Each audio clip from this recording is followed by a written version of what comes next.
سلام، من سبا و به کانال یوتیوب من خیلی خیلی خوش اومدین. اینجا ما فیلم ها، سریال ها و سیتکام ها رو با هم مرور میکنیم که بعضیشون آمریکایی هم بعضیشون هم آمریکایی نیستن. من نظر شخصی رو بهتون میگم و شما تصمیم میگیرین که ببینیدشون یا نه. امیدوارم که خوشتون بیاد.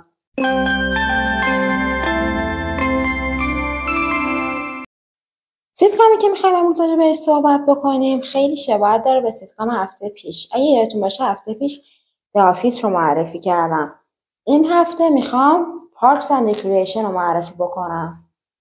پارکس اند ریکرییشن به معنی پارک ها و تفریحات، دوباره مثل آفیس توی فضای اداریه کاملا و جو سریال مثل جو آفیسه ولی با یک سناریوی کاملا متفاوت و یک اداره کاملا متفاوت. به قول خود آمریکایی‌ها این مثل سیتکام آفیس اداری نیست، بیشتر سیاسیه سیتکامش. یعنی خیلی راجع به اینه که شهرداری آمریکا چه عمل کردی داره. فضای سریال توی یه شهر خیالی به اسم پانیه. پانی واقعا توی آمریکا وجود نداره ولی خب سریال مثلا توی پانیه و این آدمایی که توی سریالن توی بخش پارک ها و تفریحات شهر کار میکنن.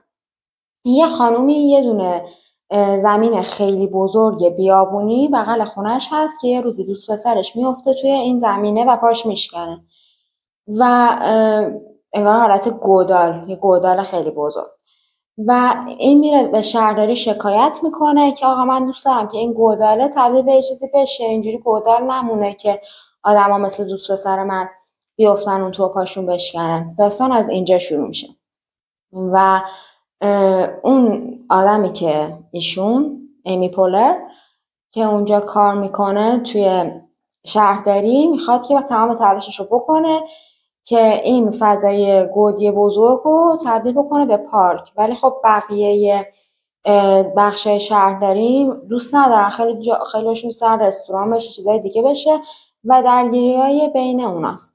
سیتکام خوبیش اینه که یه سری کاراکتر داره که خیلی ما میتونیم باشون همزاد پنداری بکنیم، مخصوصا درونگراها. یعنی من به نظرم پارکس اند ریکرییشن خیلی مناسب درونگراهاست با اینکه کاراکتر اصلی آدم فوق برونگرا و فوق کاریه ولی کاراکترهای درونگرایی که داره خیلی بامزدن و خیلی قابل درکن، مخصوصا ایشون که ران رئیسشونه و بعدش ایشون که من خودم عاشق کاراکترشم و همینطورم کاراکتر بن که خیلی خیلی درونگراهای بامزه‌ای داره این سریال و تقریبا میتونم بگم همه فصلاش خوبن و کاراکترهایی که داره خیلی قوی بازی کنن. یکی از کاراکترهایی که خیلی توی کمدی قویه ایشونه که واقعا یکی از بامزه‌ترین نقش هاست. همینطور ما یه دونا داریم تو سریال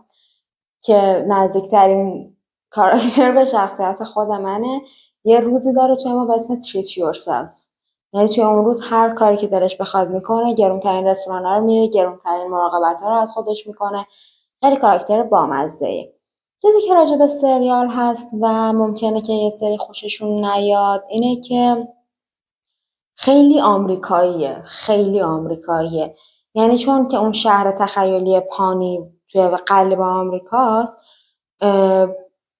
پس واسه همینم خیلی سریال جوش وسترنی آمریکایی شده و واسه خیلی راجع به سیاست‌های داخلی آمریکا یه سری مناسبت‌های رو توش مثلا نشون میده که ما اصلا نمیدونیم چیه و خب برامون هم جالب نیست. ممکنه بعضی اپیزوداش ممکنه برامون جالب نباشه ولی برای کسایی که مثل من عاشق سریال د آفیس و کلا طنزن که محیط کار رو نشون میده مثل بروکلین 99 و امثال هم، به جای اینکه مثلا محیط های دیگر رو نشون بده، محیط های گوگولی مگولی نشون بده، دوست دارن یه محیط کاری ببینن که فانه، این سریال به دردشون میخوره و جزء دسته سریالاییه که برای کسایی که خوششون میاد از سریالای محیط کاری.